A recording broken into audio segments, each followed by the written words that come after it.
বাংলাদেশে যারা অতীতে বারবার আমাদের জাতীয় ঐক্যকে যারা ভুলুণ্ঠিত করেছে, যারা আমাদের স্বাধীনভাবে আমাদের দেশ গঠনে বাধা সৃষ্টি করেছে, যারা এই জনপদ লুণ্ঠন করেছে, আমাদের ভাগ্য বিড়ম্বিত করেছে, তাদের বিরুদ্ধেই জাতীয় ঐক্যের যে অপরিহার্য প্রয়োজন, যে জাতীয় ঐক্যে চীন নিঃশর্তভাবে বাংলাদেশের জনগণের পক্ষে দাঁড়িয়েছে।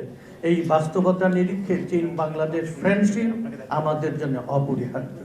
আমি বক্তব্যের প্রারম্ভে বাংলাদেশের ৩,০০০ বছরের যে লড়াইয়ের ইতিহাস এই জনপদে রয়েছে সেটা গ্রহণ করছি।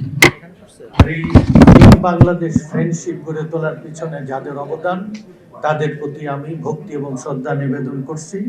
উল্লেখ করছি মৌলানা ভাসানীকে, উল্লেখ করছি মির্জা গোলাম হাফিজ, বাংলাদেশের শ্রেষ্ঠ শাসক শহীদ রাষ্ট্রপতি জিয়াউর রহমানকে, বেগম খালেদা জিয়াকে।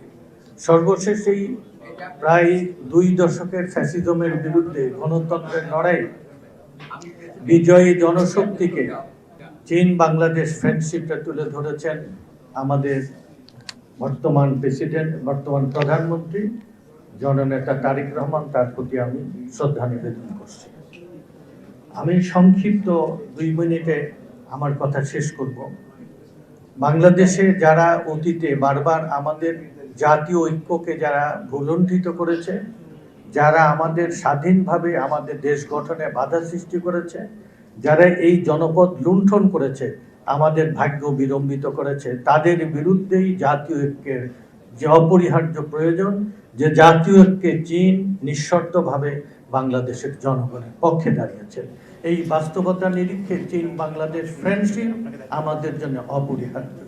সাম্রাজ্যবাদের বিরুদ্ধে, আধিপত্যবাদের বিরুদ্ধে এই জনপদ যে লড়াই করেছে তার সংক্ষিপ্ত বক্তব্য। এই জনপদে লুঠের জন্য আসলে মগ এসেছে, হুন এসেছে, বর্গী এসেছে, মারাঠিরা এসেছে, ইংরেজ স্পেনরা এসেছে এই জনপদ লুট করার জন্য। এই জনপদের সার্বভৌমত্বের জন্য যারা লড়াই করেছে, এই জনপদকে যারা সমর্থন করেছে, তাদের সাথে ফ্রেন্ডশিপ করে আমাদের এগিয়ে যেতে হবে।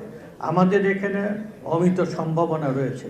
আপনারা ৫০০ বছর আগেই এই জনপদ পৃথিবীর সবচেয়ে সম্ভাবনাময় জনপদ ছিল। পৃথিবীর অর্থনীতির প্রথম অথবা দ্বিতীয় অর্থনীতি হতো। বেঙ্গল প্রেসিডেন্সি, যেটা আমাদের এই ছোট্ট দেশ, আমাদের অঙ্গহানি হয়েছে। আসাম আমাদের, ত্রিপুরা আমাদের, মেঘালয় আমাদের, বার্মা দেশে আরাকান আমাদের, পশ্চিমবাংলা আমাদের, আমাদের বিহার এবং উড়িষ্যা এই জনপদের নেতৃত্ব এই বাঙালিরা। এবং বাঙালিদের সম্পর্কে বলেছেন, Bengali thinks today, whole India will thinks tomorrow. এই শক্তি, এই অমিত সম্ভাবনা রয়েছে। ঐতিহাসিকভাবে বাংলাদেশ একটা গুরুত্বপূর্ণ সন্ধিক্ষণে এসেছে। ভৌগোলিক গুরুত্বের কারণে পৃথিবীতে যে জনপদ ইম্পর্টেন্সে পেয়েছে, বাংলাদেশ এখন পৃথিবীর মধ্যে একটা গুরুত্বপূর্ণ জনপদ। ৮০% জ্বালানি এখন এশিয়ার ডিমান্ড, এবং এই ৮০% জ্বালানি যাতায়াতের গেটওয়ে বাংলাদেশ। এই বাংলাদেশকে নিরাপদ রেখে বাংলাদেশের মানুষের যে স্বপ্ন, একটা নিরাপদ বৈষম্যহীন উন্নত বাংলাদেশ, এই উন্নত বাংলাদেশ গঠনের জন্য এখানে মুক্তিযুদ্ধ হয়েছে। ২৪-এর যে জুলাই অভ্যুত্থান হয়েছে, অতীতের সকল আন্দোলন হয়েছে। সেই আন্দোলনের স্বপ্ন পূরণের জন্য চীন বাংলাদেশ ফ্রেন্ডশিপ এবং আমাদের রাষ্ট্রের ফ্রেন্ড চায়না তার গুরুত্বপূর্ণ ভূমিকা পালন করবে। এই প্রত্যাশায় আমি সবাইকে শুভেচ্ছা এবং সালাম জানিয়ে আমার কথা শেষ করছি। খোদা হাফেজ।